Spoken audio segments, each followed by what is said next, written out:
ಇವತ್ತು ನಮ್ಮ ಅಮಿತ್ ಅವರು ಹಾಸ್ಟೆಲ್ ಹುಡುಗರು ವ್ಲಾಗ್ನಾಗ ಸ್ವಾಗತ. ನನ್ನ ಹೆಸರು ಕುಶಾಲ್ ಅಂತ. ನಮ್ಮ ಅಮಿತ್ ಅವರು ಒಂದು ಯಾವುದೋ ಸ್ಟೋರಿ ಕೇಳಾಕತ್ತಿದ್ರು. ಒಂದು ಸ್ಟೋರಿ ಹೇಳ್ಬೇಕಂತ ಮಾಡೀವ್ರಿ. 1934 ಏನಾತಂತ. 1934 ಒಂದು ಘಟನೆ ನಡೀತು ರೀ. ಅದರಲ್ಲಿ ನಮ್ಮ ಹಾಸ್ಟೆಲ್ ಒಂದು ಯಾವುದೋ ರೂಮ್ ಇತ್ತು ರೀ. ಸೇಮ್ ನಮ್ಮ ಹಾಸ್ಟೆಲ್ ಇತ್ತು. ಆ ಒಂದು ಬೆಡ್, ಒಂದು ಹೆಣ್ಣು, ಒಂದು ಗಂಡು ಇತ್ತು ರೀ. ಸ್ಟಾರ್ಟಿಂಗ್ ಹೆಣ್ಣು ಗಂಡು ಕುಂತು ಮಾತಾಡಕತ್ತಿದ್ರಂತೆ. ಹಿಂದಿನ ಮಾತಾಡಕತ್ತಿದ್ರೆ ನಮಗೂ ಗೊತ್ತಾಗಿಲ್ಲ ರೀ ಸ್ಟಾರ್ಟಿಂಗ್. ಆಮೇಲೆ ಇಂಗ್ಲೀಷ್ನಾಗ ಬಂದ್ರು ರೀ. ವಿಡಿಯೋ ಆ್ಯಂಗಲ್ ಸೆಟ್ ಮಾಡಿ ನಮಗೆ ಎಲ್ಲ ಡೀಪಾಗಿ ಬಯಾಲಜಿ ಬಗ್ಗೆ ಎಕ್ಸ್ಪ್ಲೇನ್ ಮಾಡಾಕತ್ತಿದ್ರು.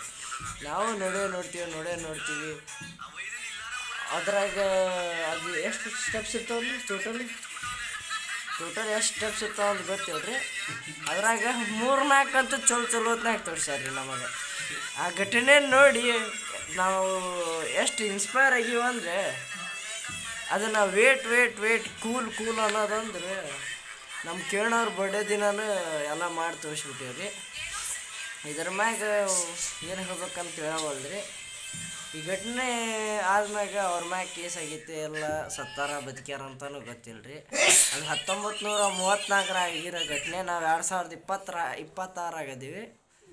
ಹಂಗೆ ಹೇಳಿ ನಮ್ಮ ಚನ್ನಬಸ ಅವರು ಏನಾರು ಹೇಳ್ತೀರಾ 1934 ಬಗ್ಗೆ? ನಮ್ಮ ಚನ್ನಬಸ ಅವ್ರು ಏನೋ ಹೇಳಬಾರ್ದಂತ ಅಷ್ಟೇ ಹೇಳಿ ನಮ್ಮ ಅಮಿತ್ ಅವ್ರ ಚಾನಲ್ನ ಸಬ್ಸ್ಕ್ರೈಬ್ ಮಾಡಿ ಗಂಟೆ ಹೊಡೆದು ಬಿಡ್ರಿ. 1934 ಗಂಟೆ ಹೊಡೆದಂಗೆ ನೀವು ಹೊಡೆದು ಬಿಡ್ರಿ.